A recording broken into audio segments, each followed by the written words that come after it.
Assalamu alaikum. Good morning, dear students. I hope you are safe and sound today. By Marsapallah, I'm keeping good today. By Marsapallah. Now let's get started our lesson. চলো আজ আমাদের পাঠ শুরু করি।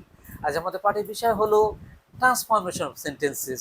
আজ আমরা শিখব কিভাবে অ্যাসার্টিভ থেকে ইন্টারগেটিভ করতে হয়। গত পর্বে আমরা রুল 3 পর্যন্ত কমপ্লিট করেছিলাম। আজ আমরা শুরু করব রুল 4 থেকে। My dear student, please listen to me. Everybody look at me. Pay to my word. Okay, my dear student.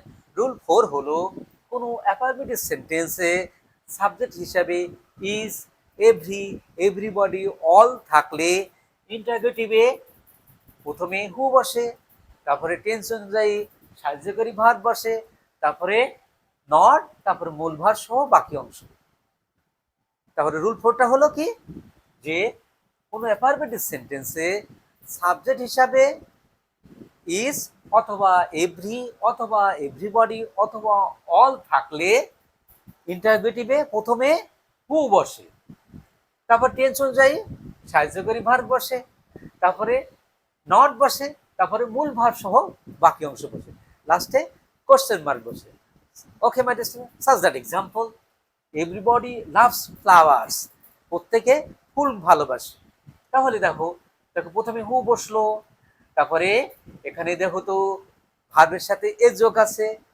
হ্যাঁ, ভার্বের সাথে এস যোগ হয় কখন, যখন প্রেজেন্ট ইনডিফিনিট টেন্সে সাবজেক্ট যদি থার্ড পারসন সিঙ্গুলার হয় তাহলে ভার্বের সাথে এস যোগ থাকে, আর যখন ভার্বের সাথে এস যোগ থাকে তাহলে সেটা সেচ্ছে ডাজ বসে। ওকে, তাহলে এভরিবডি লাভস ফ্লাওয়ার্স, এই কারণে who does not love flowers হলো, এখানে এই কারণে ডাজ বসলো। তাহলে everybody loves flower, who does not love flowers, everybody likes him, who does not like him, every father loves his son, who does not love his son, every mother loves her child, who does not love her child.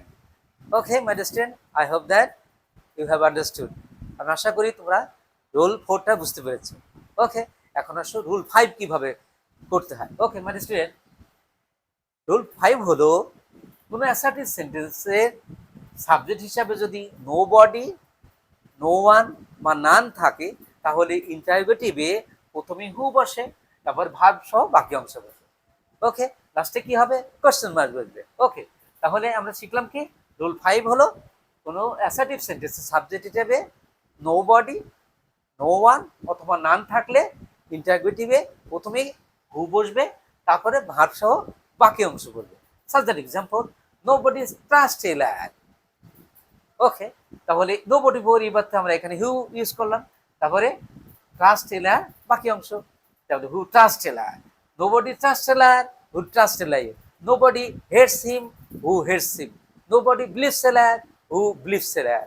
Okay my student, okay, এখন আসো আমরা rule 6 কিভাবে জানবো। ওকে my student, rule 6টা হলো কোনো assertive সেন্টেন্সে never থাকলে এভার, নো থাকলে অ্যানি, নাথিং থাকলে এনিথিং বসে ইন্টারোগেটিভ করার সময়।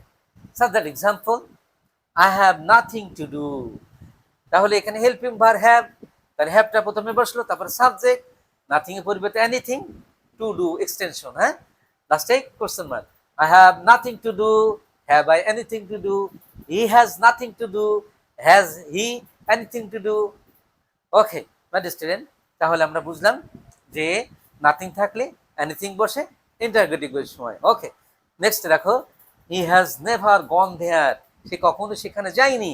তাহলে দেখো আমরা এখানে শিখেছি যে নেভারের পরিবর্তে কি বসবে, ইভার বসবে।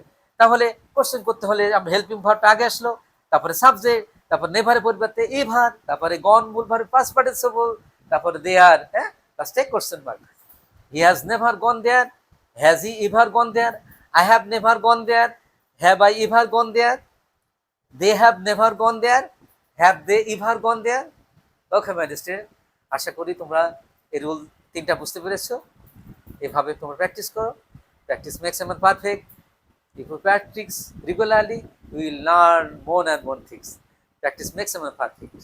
ওকে, আল্লাহ হাফেজ, তোমরা ভালো থাকবে, সুস্থ থাকবে এই কামনায়। আল্লাহ হাফেজ, আসসালামু আলাইকুম ওয়া রাহমাতুল্লাহ।